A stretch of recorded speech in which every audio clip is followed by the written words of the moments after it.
The IVF sector regulation is officially on the agenda for our nation's health ministers after Monash IVF admitted to yet another embryo transfer error just 2 months after the first mix-up was revealed.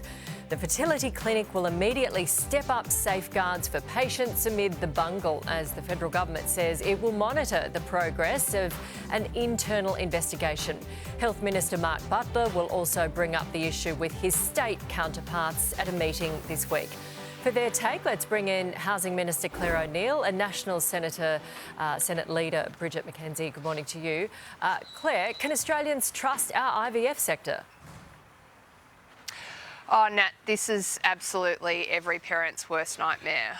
Families going through IVF have got enough to worry about and they've been through enough, and then to confront these sort of issues in the sector and have to be worrying about the integrity of it, I just can't tell you. Like, my heart goes out to these families who are affected. It's just absolutely awful. Yeah. So obviously we've got a really big job to do here to make sure that this sector gets, you know, those proper integrity concerns dealt with. And yeah, we're you know, obviously the Commonwealth's onto the job here. The state government, as the main regulator, is also investigating this particular incident and the clinic. And that's good that's happening. But Bridget, apparently embryologists are not registered. Is that something we should look at? Absolutely, we should be looking at everything. My heart goes out not just to the parents in this situation, but the child. I hope they're born into a loving family and know that they're wanted. I think it's good that the Health Minister's putting this on the Ministerial Council meeting, but I would urge political action to protect not just parents, but future children in the IVF industry. Yeah, good point. It's heartbreaking. I know, it's a very emotional issue and it brings up a lot for a lot of people sitting out there in this country this morning. So Mark Butler says we're investigating it. Moving on, the Prime Minister has conceded that building a house in Australia has become too hard and is promising to cut federal regulations and red tape to help, calling on state governments to do the same. Clare, this is your portfolio. You've got this now. How are you going to get the states on board? We need streamlined regulations. We've been saying that for, years now, and also unlocking land. What are we going to do? Yeah. Well, we've got an absolutely massive agenda for this in this term, Nat. We've got a 40-year-old housing crisis in our country, in part because really over that entire period, we have not been building enough homes for Australians. And if we're going to fix that problem, we've got to get into this ridiculous thicket of regulation that's built up over Commonwealth, state and local government. Now, you asked about how we're going to get the states on board. The fantastic news here is that the states already are on board. And I really want to credit the work of state governments around the country who have already started to make some pretty bold moves here.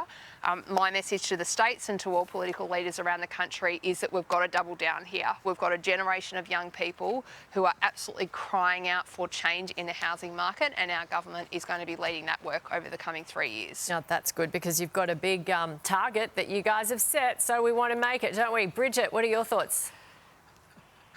Absolutely. I mean, Clare knows there's no silver bullet. This is an issue of supply and demand. We've been trying to harmonise the trucking industry regulations with state governments for a quarter of a century and we're still not there. So I wish Clare all the best with it.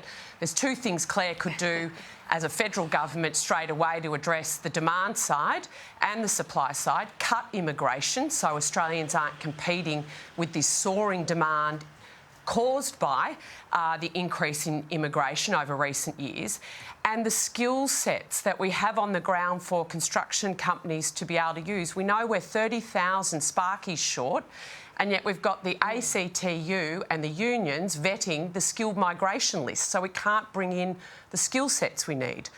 And in terms of unlocking blocks, Nat, you're dead right.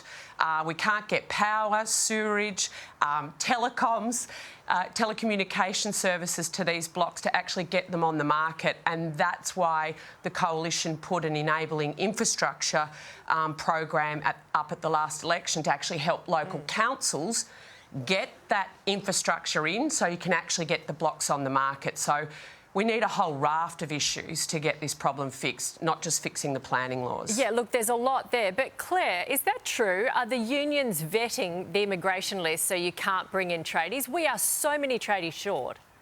No, No, that's not. No, it's not. It's not true. And you know, I hear a bit of politicking there for Bridget, and I just say respectfully, I just think we need to move on from that. Well, Claire, we've got a really clear mandate here Sparkies? to do something.